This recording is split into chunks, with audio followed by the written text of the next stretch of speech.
nice access platforms, looking at the oak, trying to work out where we're going to stick the bracing rods through.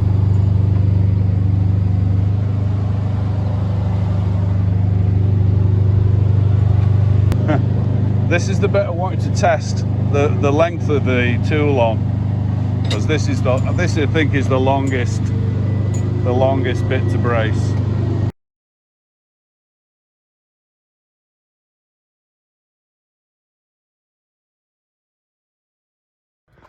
Right, you should be able to see the very discreet bracing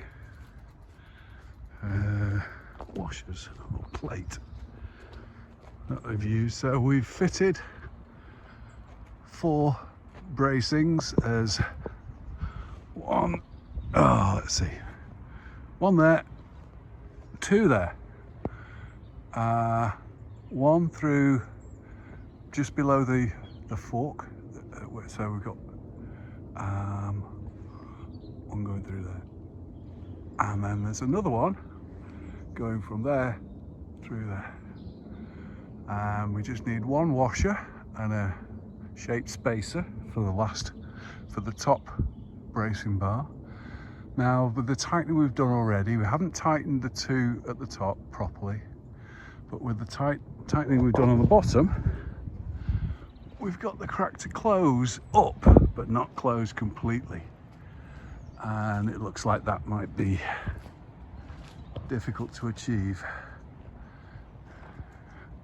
So, looks like we need some bridge grafting to join the 2 sides, which isn't as good as what I was hoping for, but we can get them to fuse over the next. So let's spot these bracings again. So 1 there, 1 there, and 1 there, and 1 just below the fork, and there's the top one, which hasn't got a plate on that side. The job never goes perfect. The plate got bloody lost down there somewhere and it's gone.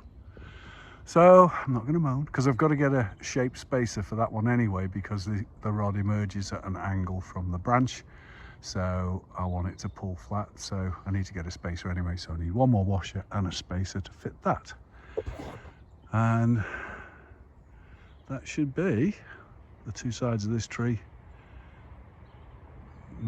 well, pulled back together and stabilised with reference to one another. So I'm going to be encouraging fusing from any callus that emerges on the 2 sides of the crack. I'm going to be, damaging the top layer of bark to get the 2 sides of the wound to fuse. And over a period of 20 years, these bracing bars will become included in the tree, and the fusing and the internalised bracing bars will be all this tree needs. So that was a tough one. So this is the top brace, and here's the spacer we had made to fit rather perfect now. Rather pleased with that.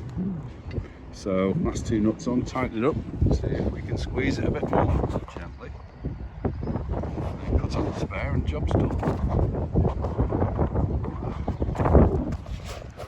Beautiful place to do a bit of tree work. And what interesting tree work to do. Trying to close up a partially failed tree and stabilise it with engineering. So there's the top brace, linking those 2 sides together. Here's the brace just under the fork, joining the 2 sides together.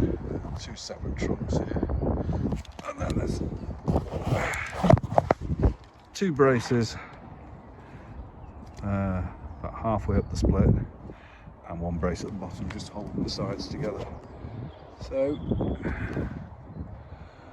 as you can see, we have rather heavily pruned the top. We had to prune the top until we couldn't detect these two sides moving with respect to one another when it was windy.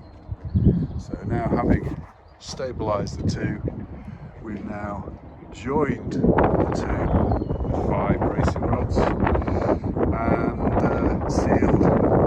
As you can see behind there, we've sealed with a mixture of beeswax, linseed oil and propolis to seal the wound and protect it to some degree. Propolis is probably the best aspect for that. But we haven't managed to get the crack to disappear. So as long as it's stable, we can bridge graft and we can get this tree to forget this in 20 or 30 years. And this will be completely encased. So that's the hope. So this is May after the intervention to stitch this thing back together, and looking very nice it is. There is a lot of epicormic, especially in the centre, which is where we thinned it very heavily, and inevitable there's going to be epicormic response from that, but just as well because we need it to thicken up.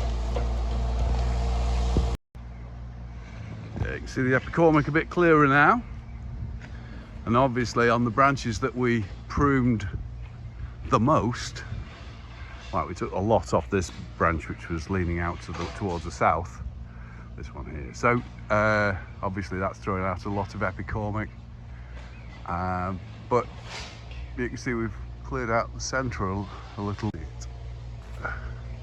So this is the crack, and we haven't managed to close it up. We've closed it up by about half, but really we're going to be waiting for the callous to touch across the gap and getting that to fuse where we can. Could try some additional tightening.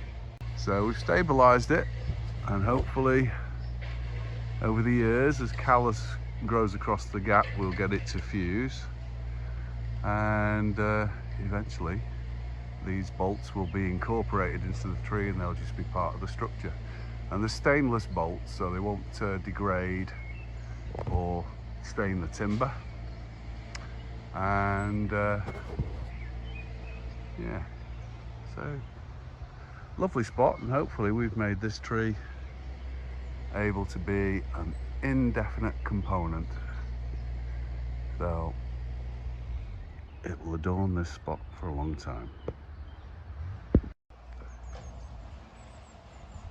I'm quite pleased that even though we've done extensive work on this south side,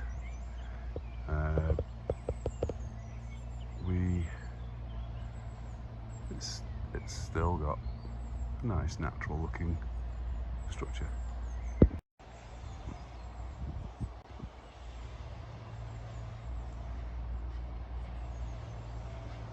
And there's no breeze at the moment, but if you saw any waft of breeze, you'll see these fully formed secondary branches moving around, looking quite natural.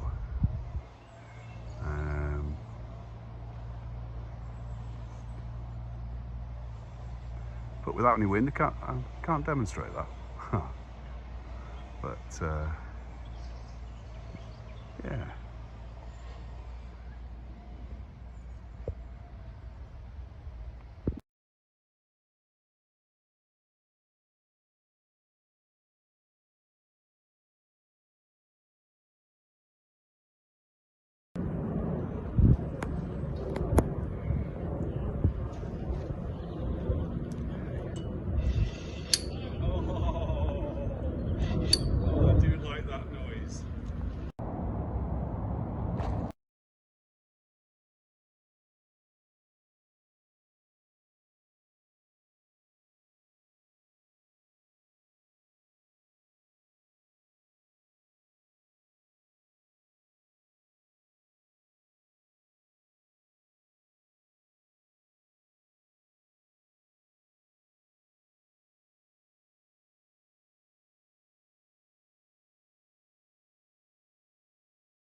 That's Mere Golf and Country Club.